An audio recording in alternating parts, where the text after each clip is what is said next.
This is Dr. Michael Johnson coming to you again with some what I believe to be very much needed advice. I'm in lockdown and isolation. I have a fever which I was unable to explain to my wife of 42 years, almost 43.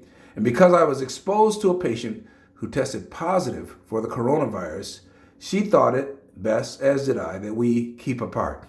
So right now she knocks on the door, leaves some food outside on a stool, waits for me to bring it in. After I finished eating, I put the plate back on the stool outside and call her and say, "Hey, I'm done, sweetheart." We are practicing social distancing and to somewhat isolation in our own home.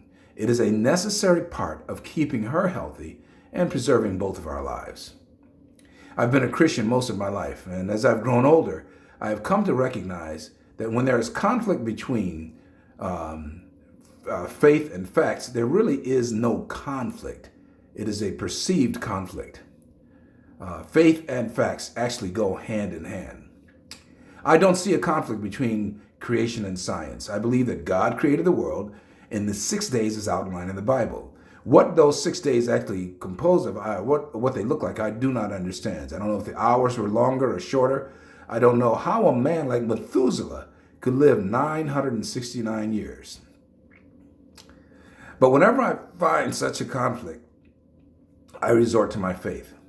I don't understand electricity, but if I wait to understand electricity completely, I will never turn on the lights because I'm waiting for someone to explain to me the movement of electrons. I'll be in the dark. My undergraduate at Lawrence University in Wisconsin was in biology and chemistry. And then I went to medical school at the University of Michigan, and I learned more about the marvelous creative genius of our God. All of this is preamble to speak to a group of fervent believers in Jesus Christ who somehow think that defying the science and directives of social distancing is contradicted by their faith. They believe they must gather, and despite the warnings, they continue to be vectors of disease. So I want you to listen very carefully. During my time in Kenya, we had a patient who persistently manifested signs of schizophrenia. He was uncontrollable, at times violent. The family did not want to start him on medications, but insisted on praying for him. To them, this is a manifestation of an evil spirit. It may have been. Who knows? But our visiting psychiatrist happened to be making rounds with us one day, and they asked him about their son. He was in his mid-20s and had not been able to participate in any normal activities because of his irrational and violent behavior. They were at a loss. Could they just pray this spirit out? They had heard it preached so many times that Jesus cast out demons. Why couldn't they have this demon cast out? The psychiatrist was very stern in his approach. As a Christian, he recognized that faith was key to living a life that manifests Jesus. Healing was part of this manifestation. How could this schizophrenia be cast out? Did he actually need medications?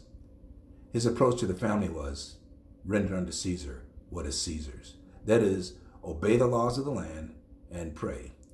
Take your medications and pray. And that applies to anything. Blood pressure, take your medications and pray. Diabetes, take your medication and pray. Cholesterol issues, take your medication and pray. Render unto Caesar's, acknowledge the science and take your medication. Acknowledge the science. Don't congregate during this period. It doesn't do anything to prove your faith to the world.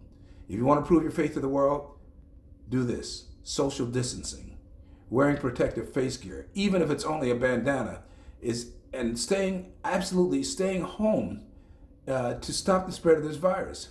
Don't leave the house unless you must. Things that are must leave the house for: essential purchases for living, doctor's appointment, and only if absolutely necessary. Any doctor appointment you can delay, do so. But most critically, stop gathering together in praise and worship events which serve to spread this disease. This is not a proof of your faith, but your foolishness. Heed the directives that Jesus said in Matthew 22:21. Render therefore unto Caesar the things that are Caesar's, and unto God the things that are God's. He understands your desire to praise and worship, but he's offered you so many new media and way to do it. Facebook, Zoom, I can't even think of the others. Render unto Caesar what is Caesar. Stay home. Wear your protective gear. This will pass, but don't be a part of spreading this disease. Thank you for listening to me. God bless you. You can reach us at 215-644-8745, Miriam Medical Clinics in Philadelphia.